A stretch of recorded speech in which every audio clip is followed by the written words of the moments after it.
ठीक है, तो आई एम स्टार्टिंग विद नवंबर 23। अभी 0455 है IGCSE। तो this is the only paper जो 2281 में नहीं होता सेम। ये डिफरेंट पेपर होता है 2281 और 0455 का। बाकी सारे पेपर सेम होते हैं, ठीक है। और मार्च का पेपर नहीं होता 2281 में। तो 0455 paper one variant one, this is a very good paper for practice. इसमें बड़े टेक्निकल क्वेश्चन होते हैं एज कम्पेयर टू 2281। सही है। तो question number one, economics describe resources are being scarce. वही बात है, बेसिक इकोनॉमिक प्रॉब्लम से लिंक कर रहा है। तो मेजोरिटी जितने भी पेपर्स होते हैं ना, उनका पहला क्वेश्चन जो है ना, वो जहाँ तक अभी ट्रेंड चल रहा है वो यही चल रहा है कि सारे क्वेश्चन बेसिक इकोनॉमिक प्रॉब्लम से ही होते हैं। पहला वाला तो unlimited wants, limited resources, scarcity, choice, opportunity cost. ठीक है। अब इससे मुझे सवाल का मेन फोकस रखा हुआ है स्कार्स रिसोर्सेज पे। तो स्कार्स रिसोर्सेज का मतलब होता है लिमिटेड रिसोर्सेज। ठीक है, तो ये वाली चीज के ऊपर फोकस हो रहा है। अब कह रहा है what must be a consequence of scarce resources. कह रहा है स्कार्स रिसोर्सेज की वजह से क्या कॉन्सिक्वेंस आता है। Production will cause external cost, ये एक जनरल स्टेटमेंट है। Relative poverty will gradually increase, again a general statement. Sustainable development will take place, no. D is the right answer. Wants will exceed the productive capacity because wants are unlimited. और जब wants resources को exceed करेंगी तो we will face the basic economic problem. ठीक है, तो question number one का answer will be D. तो बेसिक था, थोड़ा इतना मुश्किल नहीं है। Question number two. The diagram shows the production possibility curve for an economy producing consumer goods and capital goods. अब आप एक चीज यहाँ पर नोटिस करो, जो पीपीसी से यहाँ पर मुझे बना के दिया हुआ है ना, वो लीनियर पीपीसी है।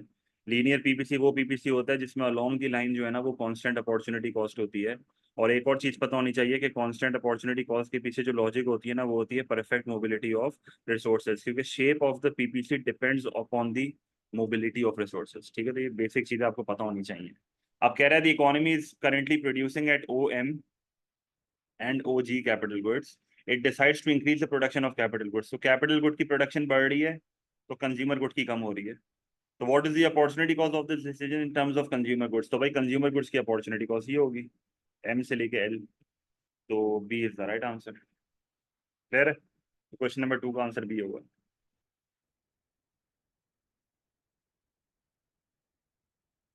सही है बेटा, जो कैपिटल गुड को बढ़ाने से कंज्यूमर गुड कम हो रहा है वो पूछ रहा है मुझसे।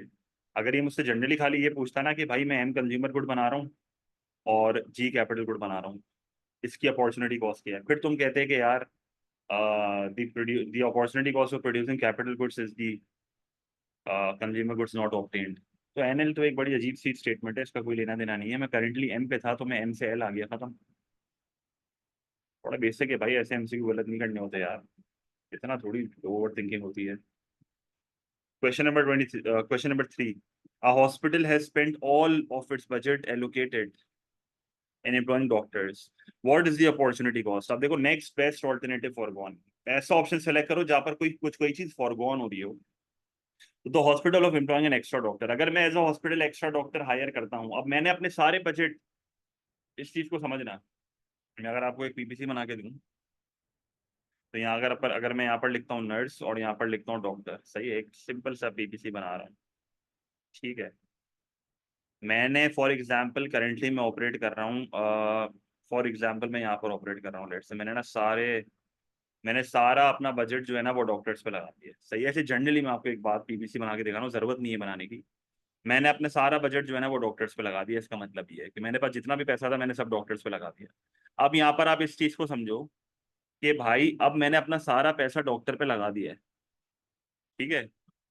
अ, अब कह रहा है कि क्या अपॉर्चुनिटी कॉस्ट है हॉस्पिटल की अगर मैं एक एक्स्ट्रा डॉक्टर को रखता हूं। तो जब मैं एक एक्स्ट्रा डॉक्टर को रखूंगा ना, तो मुझे अपने हॉस्पिटल से कोई एक स्टाफ निकालना पड़ेगा, या मुझे अपने हॉस्पिटल से कोई एक चीज कम करनी पड़ेगी ताकि पैसा बचे तो मैं डॉक्टर हायर कर लूं, क्योंकि मेरा बजट तो ऑलरेडी यूज हो चुका है। तो a reduction in the number of nurses employed, this is the opportunity cost of hiring N extra doctor, क्योंकि आपके पास पैसे ही नहीं होंगे, आपको किसी को काम से निकालना पड़ेगा to hire an extra doctor. An improvement in the recovery rate of patients, now this is an advantage. An increase in the number of patients treated, this is an advantage. The salary paid to the extra doctor, this is the private benefit. तो ए वाहिद ऐसा option है जहां पर मुझे कोई ऐसी hint मिल रही है कि यार फॉरगो हो रहा है कुछ। तो क्वेश्चन नंबर 3 का answer is A. Question number 4, there has been an increase in the demand for wheat. This has led to an increase in the demand for labor to harvest the wheat. Obvious सी बात है, labor demand is a derived demand. अगर wheat की demand बढ़ेगी तो wheat पे काम करने वाला जो labor है उसकी भी demand बढ़ेगी. Which branch of economics covers the two concepts? भाई इस चीज को समझ लो कि बात यहाँ पर wheat की हो रही है, सही है, एक specific product की हो रही है. तो in both these cases we are talking about micro. ठीक है, तो 4 का आंसर डी होगा. क्लियर है? पूरी इकोनॉमी की एम्प्लॉयमेंट की बात नहीं हो रही, पूरी इकोनॉमी के प्रोडक्ट्स की बात नहीं हो रही, यहाँ पर माइक्रो लेवल पे हम बात कर रहे हैं. ठीक है, तो 4 का answer is D, individual level पे बात कर रहे हैं. Question number 5. In the United kingdom the price of timber used in the house building increase. तो भाई टिम्बर की जो प्राइस है वो बढ़ रही है. This was because of a boom in the UK house building industry. अब यूके हाउस बिल्डिंग इंडस्ट्री में बूम का मतलब क्या है कि यार हाउसिंग की डिमांड बढ़ रही है. And a shortage of drivers to deliver the timber. इसका मतलब क्या हुआ कि ड्राइवर्स की शॉर्टेज है, जिसकी वजह से हो सकता है टिम्बर टाइम पे ना पहुंचे. तो आप सिंपली ये कह सकते हो कि यार आपकी जो सप्लाई है ना वो कम हो रही है. What happened in the UK market for timber to cause this price to increase. अब जाहिर सी बात है, डिमांड के बढ़ने से और सप्लाई के गिरने से दोनों केसेस में शॉर्टेज होती है, which leads to a rise in the price. और यहाँ तो इसने डायरेक्टली कह दिया शॉर्टेज हो रही है. तो demand curve will shift to the right क्योंकि डिमांड बढ़ रही है, and supply curve will shift to the left क्योंकि सप्लाई कम हो रही है. ठीक है, तो यहाँ पर मेरा आंसर होगा C. Clear?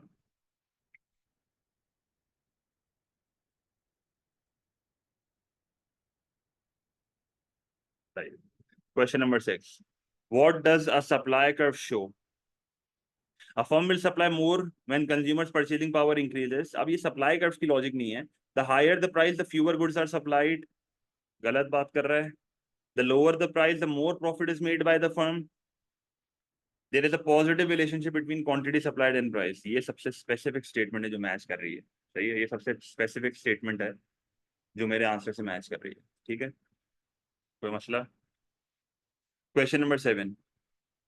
A global pandemic causes the demand for air travel to decrease. सही है, तो एक ग्लोबल पेंडेमिक हुआ है जिसकी वजह से डिमांड फॉर एयर ट्रैवल जो है ना वो कम हो चुकी है. ठीक है, तो डिमांड फॉर एयर ट्रैवल कम हो चुकी है. Which value of the price elasticity of supply of air travel will cause the number of tickets for air travel to fall the most? अब fall the most का मतलब है कि quantity में सबसे बड़ा चेंज कब आएगा, तो जाहिर सी बात है इलास्टिक के केस में ही आएगा. तो जैसे ही डिमांड कम होगी, डिमांड के कम होने की वजह से प्राइस कम होगी, और प्राइस के कम होने की वजह से क्वांटिटी सप्लाइड अगर बहुत ज्यादा से गिरती है तो इसका मतलब ये हुआ कि we are talking about elastic supply. ठीक है, मोस्ट का मतलब क्या होता है? Elastic supply. तो डी आंसर इसका होगा, मोर देन वन है, इलास्टिक का केस है. तो मोस्ट जो चेंज आएगा ना वो इसी में आएगा. यूनिटरी, ये तो वन का मतलब यूनिटरी होता है, इसमें तो सेम चेंज आएगा as the change in price क्योंकि इक्वल रिस्पॉन्सिवनेस होती है. ठीक है, 0.5 इन इलास्टिक सप्लाई होती है, इसमें क्वांटिटी सप्लाइड का स्मॉलर चेंज आएगा. सही है, मतलब स्मॉलर परसेंटेज चेंज आएगा. और 0 का मतलब है quantity supplied will be unchanged क्योंकि ये वही स्टेडियम वाली एग्जांपल है. This is perfectly in elastic supply. ठीक है,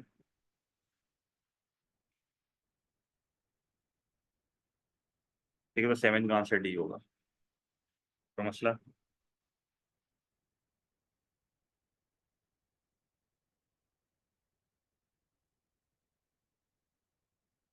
question number 8. What is the disadvantage of a market economy? तो मार्केट इकोनॉमी वो इकोनॉमी होती है जहाँ पर सिर्फ और सिर्फ जो है वो प्राइवेट सेक्टर होता है. तो नॉट इनफ कंपटीशन, ऐसा नहीं होता. मार्केट इकोनॉमी में कंपटीशन ज़्यादा होता है. This is not a disadvantage. Not enough merit goods, yes, क्योंकि मार्केट फेलियर होता है.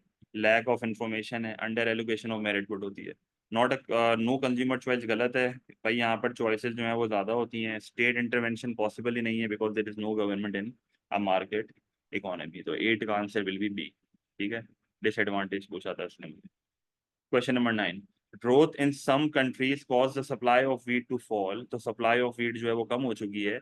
Wheat prices then rose. जाहिर सी बात है, जब वीट की सप्लाई कम होगी तो वीट की शॉर्टेज होगी, और उस वीट की शॉर्टेज की वजह से वीट की प्राइस बढ़ जाएगी.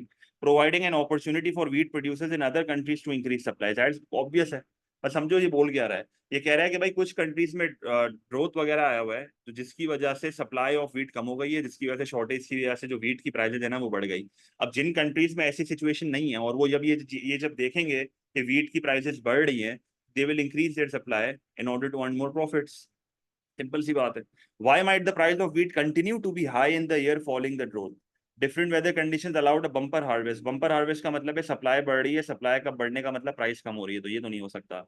Suppliers unaffected by drought fail to increase output. देखो यही बात है, भाई अगर फॉर एग्जाम्पल मैं कहता हूँ कि कुछ कंट्रीज में सप्लाई कम हो गई है वीट की और जिसकी वजह से प्राइस बढ़ गई, अब जिन कंट्रीज में मसला नहीं है, अगर वो वाले प्रोड्यूसर्स भी अपनी सप्लाई नहीं बढ़ाएंगे ना तो ये प्राइस ऊपर ही रहेगी, क्योंकि अगर वो सप्लाई नहीं बढ़ाएंगे तो मार्केट में शॉर्टेज रहेगी।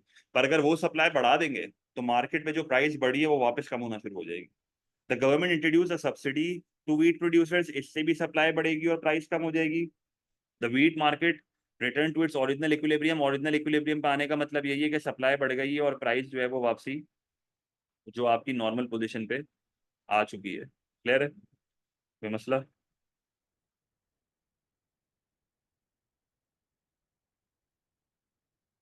तो 9 का आंसर बी होगा।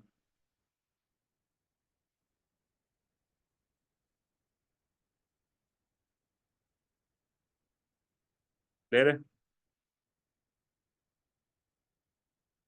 ये अच्छा सवाल था।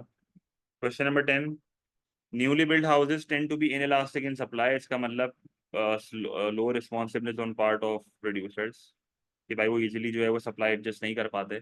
अ government aim is to make the supply more elastic. अब मोर इलास्टिक का मतलब क्या है कि they want to make producers more responsive to a change in demand, easily supply adjust कर सके by relaxing building regulations. Why is the government not likely to achieve this aim immediately? Banks will only lend to high income earners? No. Cost of building material fluctuate according to the season? No. ये एक अच्छा answer है कि यार आपने policies लगाई supply को elastic करने के लिए, उसके बावजूद सप्लाई इलास्टिक नहीं हो रही, और वो इसलिए नहीं हो रही क्योंकि अगर आप बिल्डिंग रेगुलेशंस वगैरह कम कर भी दोगे ना तो हाउसेज एकदम से नहीं बनते, they take a long period of time to be build. ये मतलब एक क्लियर इंडिकेशन है कि supply is still inelastic. सही है। Population increases lead to greater housing demand, ये भी आंसर नहीं है, तो 10 का answer is C. Time taken to produce ज्यादा होता है तो सप्लाई इन इलास्टिक होती है। Question number 11. A person planning for old age saves in the form of money rather than goods. Which function of does money perform when it is done? अब अगर आप पैसा सेव कर रहे हो तो कौन सा रोल प्ले कर रहा है function? Store of value. Unit of account का मतलब होता है मेजर ऑफ वैल्यू, कि आप किसी भी चीज की जो है वो वैल्यू देख सकते हो using money. Standard of deferred payment का मतलब है delayed payments. Medium of exchange का मतलब है कि एज अ थर्ड पार्टी चीजें इस्तेमाल होती है to exchange goods and services, it's a medium, इसके थ्रू एक्सचेंज होता है। Question number 12, what is not normally a function of the central bank? भाई सेंट्रल बैंक का फंक्शन कौन सा नहीं होता? नॉट। ये फंक्शन होता है lender of the last resort. अगर किसी के कोई पैसा लेंड नहीं कर रहा तो कमर्शियल बैंक के लिए लास्ट रिजॉर्ट और गवर्नमेंट के लिए लास्ट रिजॉर्ट सेंट्रल बैंक होती है। They provide money to them. Issuing notes and coins, yes. Operating the government monetary policy, yes. Setting the government budget, budget क्या होता है? Government spending minus tax revenue. ये monetary policy का काम नहीं होता, ये आपकी फेडरल गवर्नमेंट कर रही होती है। जब वो बजट अपना लॉन्च करती है ना तो वहां पर वो बताती है। ठीक है। Question number 13, what is a trade union most likely to protect? ऐसी कौन सी चीज है जो ट्रेड यूनियन सबसे ज्यादा प्रोटेक्ट करेगी? Profit of the firm protect नहीं करेगी, the rights of the group of workers protect करेगी, सेटिस्फैक्शन ऑफ कंज्यूमर से उसका लेना देना नहीं है, सोशल वेलफेयर का उससे लेना देना नहीं है, they only care about their workers, तो वो उनके राइट्स को प्रोटेक्ट करेगा। 13 का आंसर भी है।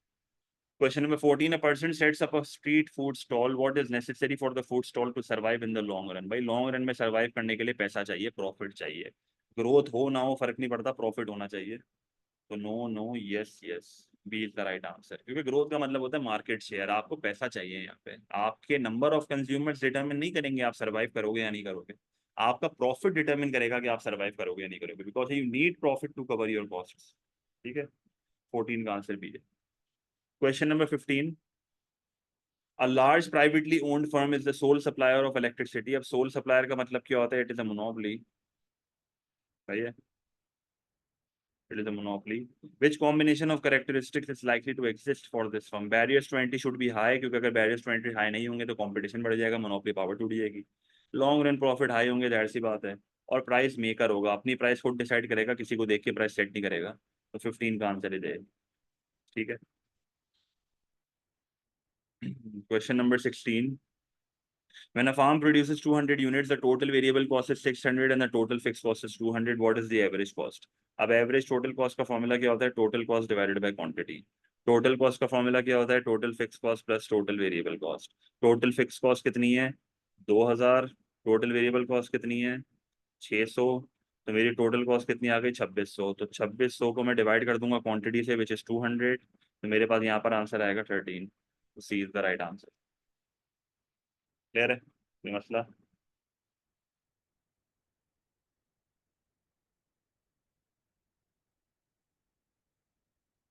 Question number 17,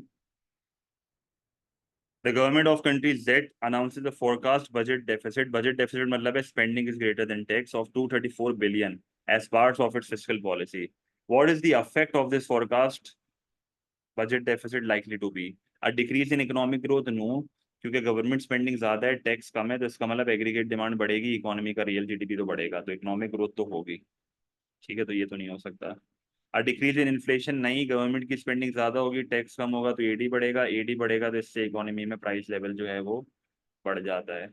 and increase in employment? Yes, क्योंकि गवर्नमेंट की स्पेंडिंग ज्यादा होगी, टैक्स कम होगा, एडी बढ़ेगा, मुल्क में प्रोडक्शन बढ़ेगा, डिमांड फॉर लेबर बढ़ेगा, और अनएम्प्लॉयमेंट जो है वो कम हो जाएगी।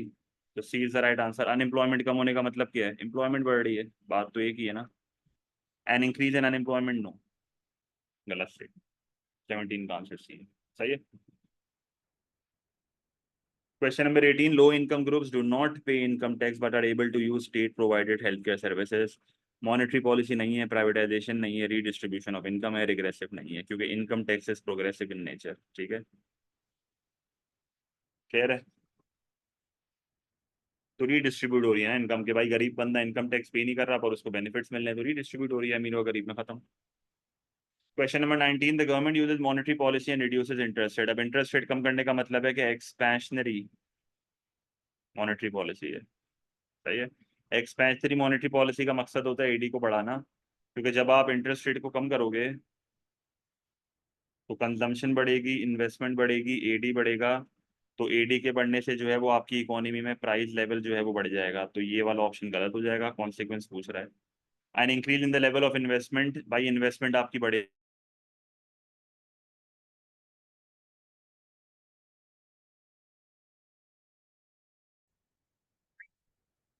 तो बेसिकली मैं क्या कह रहा था, the government uses monetary policy and reduces interest rate. ठीक है, तो मैं बेसिकली ये कह रहा था इंटरेस्ट रेट जब कम होगा ना तो कॉस्ट ऑफ बोरोइंग पहले के मुकाबले में कम हो जाएगी। ठीक है, और जब कॉस्ट ऑफ बोरोइंग कम होगी ना तो इन्वेस्टमेंट जाहिर सी बात है बढ़ेगी। क्लियर है ये चीज। और क्योंकि लोग ज्यादा बोरो करेंगे, increase in the level of saving नहीं हो सकता, क्योंकि इंटरेस्ट रेट जब कम होता है ना तो आपकी रिटर्न ऑन सेविंग जो है वो यहाँ पर कम हो रही है, तो लोग पे सेव कम करेंगे। ठीक है। And increase in unemployment? नहीं, क्योंकि जब इंटरेस्ट रेट कम होगा तो एडी बढ़ेगा, एडी के बढ़ने से प्रोडक्शन बढ़ेगी, जिसकी वजह से डिमांड फॉर लेबर बढ़ेगा और अनएम्प्लॉयमेंट पहले के मुकाबले में कम हो जाएगी। सही, तो 19 का आंसर बी होगा। सही है। ठीक है अब्दुल्ला, सही है, 19 का आंसर बी होगा। Question number 20, what is the likely objective of supply side policy? सही है, what is the likely objective of supply side policy? Supply side policy का काम यही है, एग्रीगेट सप्लाई को बढ़ाना, मुल्क के पीपीसी को राइटवर्ड शिफ्ट करना। तो बड़ा बच्चों वाला सवाल है, ये आंसर है इसका, improving the productive potential, direct taxation को बढ़ाना is the fiscal policy, power of trade union आप कभी भी नहीं बढ़ाओगे, प्रोमोटिंग द पब्लिक सेक्टर। 20 का आंसर इज ये, प्रमोटिंग द पब्लिक सेक्टर आप ये भी कह सकते हो, it is the nationalisation type चीज। ठीक है, तो 20 का आंसर इज ये। क्वेश्चन नंबर 21, एन इंक्रीज इन विच economic indicator best describes economic growth. अब इकोनॉमिक ग्रोथ के बढ़ने का मतलब है इकोनॉमी में रियल जीडीपी जो है वो बढ़ रहा है। प्राइस लेवल के बढ़ने का मतलब है कि इकोनॉमी में जो है वो इन्फ्लेशन टाइप सिचुएशन है, कंजम्पशन के बढ़ना, कंजम्पशन का बढ़ना इज एडी का बढ़ना, एडी का बढ़ना इज इकोनॉमिक ग्रोथ, पर ये बहुत ज्यादा एक इनडायरेक्ट चेन बन रही है, तो इसका स्ट्रेट फॉरवर्ड आंसर सी है कि भाई मुल्क का आउटपुट बढ़ रहा है, रियल जीडीपी का मतलब है output.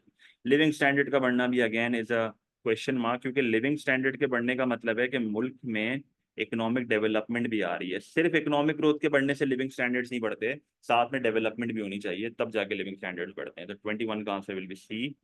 22, what is full employment considered to be? मैंने आपको पहले ही बोला था, फुल एम्प्लॉयमेंट लेवल का मतलब होता है 2 से 3% की अनएम्प्लॉयमेंट अभी भी एग्जिस्ट करेगी, तो no cyclical unemployment is full employment level, क्योंकि इकोनॉमी में हमेशा फ्रिक्शनल और सीजनल अनएम्प्लॉयमेंट तो एग्जिस्ट करती हैं। प्राइवेट सेक्टर अनएम्प्लॉयमेंट थोड़ी सी कॉन्फ्लिक्टिंग स्टेटमेंट है, पर फ्रिक्शनल अनएम्प्लॉयमेंट और सीजनल अनएम्प्लॉयमेंट तो हमेशा एग्जिस्ट करते हैं, ये 2 से 3% अनएम्प्लॉयमेंट में होते ही ये लोग हैं। बस बोला ये जाता है कि अगर एक मुल्क में सिक्लिकल अनएम्प्लॉयमेंट नहीं है ना तो उसका मतलब मुल्क जो है ना फुल एम्प्लॉयमेंट लेवल पे ऑपरेट कर रहा है, क्योंकि सीजनल और फ्रिक्शनल तो एग्जिस्ट करेगी करेगी, ये खत्म, क्योंकि हमेशा कुछ ऐसे लोग होते हैं जिनको अपनी नौकरी पसंद नहीं होती, या वो इन बिटवीन जॉब्स होते हैं, या उनका कोई सीजन नहीं होता तो उनके पास नौकरी नहीं होती। अब ऐसे तो मुल्क में कभी अनएम्प्लॉयमेंट खत्म ही नहीं होगी, तो हम ये कहते हैं कि यार फुल एम्प्लॉयमेंट लेवल का मतलब है 2 से 3% की अनएम्प्लॉयमेंट। और ये 2 से 3% का अनएम्प्लॉयमेंट जो है ना, ये नेचुरल रेट ऑफ अनएम्प्लॉयमेंट होता है, ठीक है। इसकी डेफिनेशन मैंने आपको P2 में भी याद करवाई थी, ठीक है। Question number 23, which group is most likely to benefit during a rapid inflation? This is one of the most repeated MCQs. Inflation के टाइम पे जो है वो एक्सपोर्टर्स की बैंड बज रही होगी, क्योंकि एक्सपोर्ट की प्राइस बढ़ रही होगी तो उनका एक्सपोर्ट का रेवेन्यू कम हो जाएगा। पेंशनर्स की भी बैंड बज रही होगी, क्योंकि जब इन्फ्लेशन आती है तो उनकी रियल वैल्यू जो है वो कम हो जाती है, परचेजिंग पावर कम हो जाती है। पीपल विद डेट्स का फायदा होगा, क्योंकि ये वो लोग होते हैं जो बोरोवर्स होते हैं, इनकी जो रियल वैल्यू ऑफ डेट होती है ना वो कम हो जाती है, ठीक है। तो दे रीपे लेस, सही है, they repay less in real value, they repay less in real value. और सेवर्स की भी बैंड बज रही होती है, क्योंकि जाहिर सी बात है उनकी सेविंग की रियल वैल्यू कम हो रही होती है। और ऐसा भी पॉसिबल होता है कि जो रियल इंटरेस्ट रेट है वो कम हो जाए, इवन तो अगर आपने बैंक में पैसा सेव भी किया हुआ है ना, पर आपका इन्फ्लेशन अगर इंटरेस्ट रेट को एक्सीड कर गया तो फिर ऐसी सेविंग का कोई फायदा नहीं है, ठीक है। तो ये भी आंसर नहीं होगा, 23 का answer will be C. Question 24, what are the components of Human Development Index? तो life expectancy at birth, expected years of schooling, gross national income, नहीं। Life expectancy at birth, expected years of schooling, gross national income per head, yes। तो B answer होगा इसका। तो ये पर head होता है, ये याद रखना, ये गलती नहीं करना। 24 का आंसर बी है। क्लियर है। Question number 25, which situation must produce an ageing population? भाई बुढ़ी पॉपुलेशन है इकोनॉमी में, तो फॉलिंग बर्थ रेट, यस, क्योंकि इससे पॉपुलेशन बढ़ेगी, यंग लोग नहीं होंगे इतने। और फॉलिंग डेथ रेट, इससे पॉपुलेशन बल्कि कम होगी। पर फॉलिंग डेथ रेट का मतलब है इससे आपकी पॉपुलेशन जो है वो बढ़ेगी। पर बात यहाँ पर समझनी है कि एजिंग पॉपुलेशन है, तो बर्थ रेट कम होने का मतलब है यंग पॉपुलेशन कम होगी, डेथ रेट कम होने का मतलब है बुढ़ी पॉपुलेशन ज्यादा होगी। तो ए इसका वैसे स्ट्रेट फॉरवर्ड आंसर है, अगर लॉजिकली हम देखें। बर्थ रेट भी बढ़ रहा है, डेथ रेट भी बढ़ रहा है, तो कॉन्फ्लिक्टिंग स्टेटमेंट है। मैरिज रेट बढ़ रहा है तो बर्थ रेट बढ़ेगा, पर डेथ रेट आपका जो है ना वो यहाँ पर कम हो रहा है, तो बर्थ रेट का बढ़ना इज एन इशू, ठीक है, क्योंकि यंग पॉपुलेशन ज्यादा होगी। अब यहाँ पर बर्थ रेट कम हो रही है पर डेथ रेट बढ़ रहा है, तो ये भी मसला है। तो 25 का आंसर है कि भाई एक फिक्स्ड अच्छा कॉम्बिनेशन है जिससे इकोनॉमी में एजिंग पॉपुलेशन होगी, ठीक है। 26, the table shows the unemployment rate in 3 developed economies in 1 year. What is the main cause of high rates of unemployment in developed economies in periods of a recession? Recession के time पे जो unemployment होती है वो cyclical unemployment होती है, which is due to a fall in aggregate demand, तो decreases in total demand। total ये लिखो, aggregate लिखो, बात एक ही है। Movement of labor between countries, no, ये regional होता है। Reduced levels of technological change, इससे तो आपकी unemployment कम होगी। रीजनल इनइक्वालिटीज ऑफ वेल्थ, इसका भी कोई लेना देना नहीं है। रिसेशन से जो लिंक्ड अनएम्प्लॉयमेंट होती है ना वो सिक्लिकल अनएम्प्लॉयमेंट है, which is due to a fall in aggregate demand, जिसमें ज्यादा सोचने की जरूरत नहीं है, आसान सवाल है।